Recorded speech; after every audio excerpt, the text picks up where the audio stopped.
Hey everyone, so we're back for another video. I feel kind of reluctant to do this one because I'm analysing the Sheffield-Chelsea game.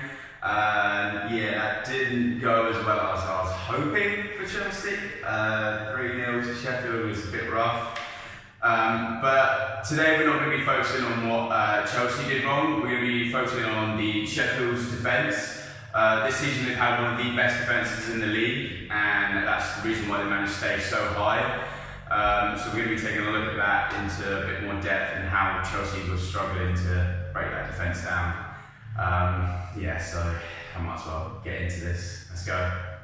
So this here is an example of what Sheffield like to do in the first half, which is sort of defending from the front. Because they know that Chelsea are going to want to play out, so they're not afraid to try and press Chelsea and force Chelsea to make these mistakes, which is what works so well for them in lots of games against teams that like to try and keep possession and try and play around the team. So what Sheffield do, if we start from the back here, what Sheffield do to set up initially from a goal kick, they know that Chelsea are going to either play Zuma or Christensen. So the three centre-backs, okay, they sort of spread wide, each ready to mark their own man. So we'll have one centre-back ready to push on to Pulisic, one ready, I think it's O'Connell on this side, ready to push on to William, and then obviously we have the cover here for Abraham if they decide to go long. So this way, if they do decide to go long, both centre-backs aren't too far away to then tuck back in and form that cover. And then if they don't go long, okay, and like Chelsea often do, let's say for example they pass the ball over to Christensen, okay? What the strikers will do is, the team sort of play off what the strikers will do. So this will be McBurney or McDonald pressing here, okay? And what they'll do is they'll cut out that pass across back to Zuma or across maybe to Azpilicueta. I think this was Reece on this side actually. If they play across Christensen, and this would be where McDonald will then cut out that pass back to Zuma, forcing Christensen wide.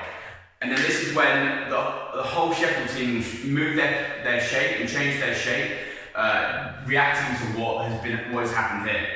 So, for example, if I just get rid of the three centre-backs here for now, okay, and put them back into a position. So if they know that the ball's going out wide towards Reece James and towards William, then this is what they'll do. They'll press high, and they're not afraid to step out of their sort of comfortable position, out of the centre-back position, to try and press onto William or onto whoever it may be, onto William or onto Pulisic. So this will be O'Connell, he's pressed high onto William so that William is afraid to see the ball. If he sees that ball, it means he's so touch tight that William can't then turn and use that pace against Sheffield, which is what they did really, really well with Sheffield. They didn't let Chelsea turn and have a go at them. And so then this will be where the three centre-backs will react. So Norwood here, he did a really good job. He acts more like a sort of pivot here, so that he's sort of got that cover for the other two centre-mids. So the other two centre-mids can then sort of push higher and play a bit more aggressive. So if it comes out here, then Norwood he'll drop back possibly here, and then this will sort of free up Mount. I think it's Mount here. Because Christensen, the ball can't really be played over into this area because of what Sheffield do. Because Sheffield press is so tight, then Chelsea don't have that time to look up, get their head up and see the passes into these areas where the space is. So then the other centre mid will then push higher into Jorginho so that Jorginho can't then play out. And this worked really, really well. And so Chelsea then have to try and react to this, and we'll try and get closer and closer to try and receive that ball.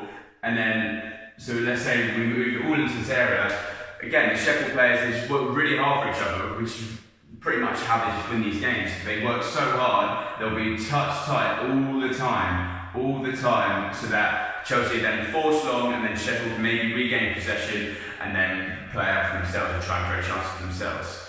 And that's what they were doing a lot early in the first half, and then that's how they ended up scoring their first goal. But what Sheffield can do really well as well is they can absorb pressure. They can absorb pressure really well, and that's what we're going to go into in a minute. I'm going to change this a sec and do it as if they're trying to hold off Chelsea attacks, which is what they were doing for a lot of the second half and a lot late into the first half. They were just trying to stop Chelsea crossing and try and just hold off the Chelsea attacks. So I'll change this for a second, and we'll see you again in a sec. So here we have an example of what Sheffield were having to do throughout a lot of the game, especially in the second half and late into the first half, is they were just sitting back and trying to defend Chelsea attacks. So what you can see here is this sort of blockade that they form with their five sort of defenders. So the wing backs are tucked in to provide that extra sort of defensive support. And it's just such a hard line for them to break, for Chelsea to try and break down, especially with like the sort of awareness they all have for one another. So for example here, like, you can just see the distance between each of these players is so fine, it's so small, that it's really hard for Chelsea to try and play those balls that they like in between the lines, for the likes of Pulisic, Mount, Willian, Barkley, and they just found it really hard to get into those positions that Chelsea really are notorious for scoring from and getting into those positions and creating really good chances.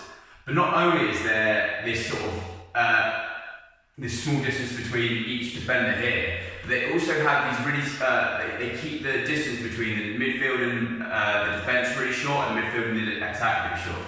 So these gaps in here, they keep really, really tight. So again, it's really hard for Chelsea to get the ball in dangerous areas and turn and have a go at Sheffield and try and get into a position where they're actually likely to score from. And they just have this really good cover for every kind of scenario, for example. So if let's say a ball comes out to Reece James, and Reece James looks for that early cross into the likes of Tammy Abraham and maybe Pulisic at the back post, which is where Chelsea got one decent chance from. But they have all this cover here. They have their left wing back will be pressing Reece James, but it doesn't matter because they'll have these four sort of a new back four ready to defend the cross, and it just makes it really, really hard for Chelsea to try and get the cross would have to be perfect and the finish would have to be perfect just for Chelsea to have a chance of scoring. But if Chelsea didn't choose to play across from that distance and they tried to work it up into a more dangerous area, Sheffield they play off one another, they play off really well. And the issue is for Chelsea is they weren't playing with a high enough tempo that it made Sheffield like weary or scared. The Chelsea passes were just slightly slow, their movement was slow, and everything was just a little bit slow about them, which made it really easy for Sheffield.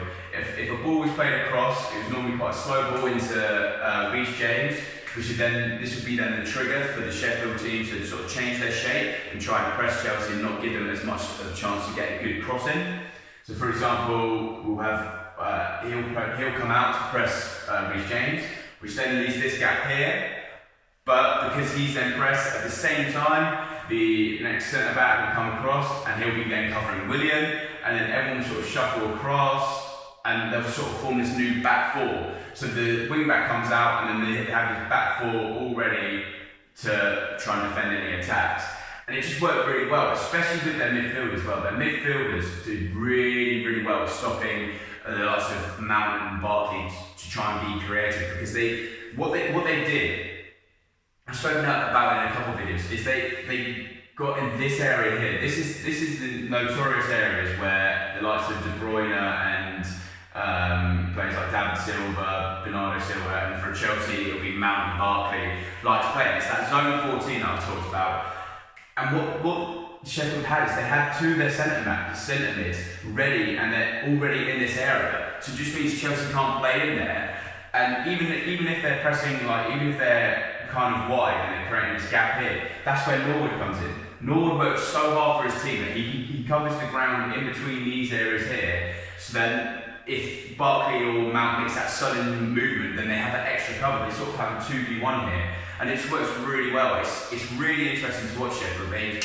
They don't have individually great players, but it's the same thing with the likes of Leicester and Southampton. I've seen in previous games, I think I've mentioned in other videos, is they work so hard for one another, and they sort of play off one another so well. They have this sort of chemistry about them, and it just means that they manage to get these results which you wouldn't expect from a team like that. And the fact that they managed to end up scoring 3 goals, I was only going to come into this video talking about their defence, and I mean, I'm not going to go into their attack because it's a bit of a sore point for me that Chelsea managed to concede 3 goals. It's a whole issue, but I'm not going to go into it too much because it kind of sucked.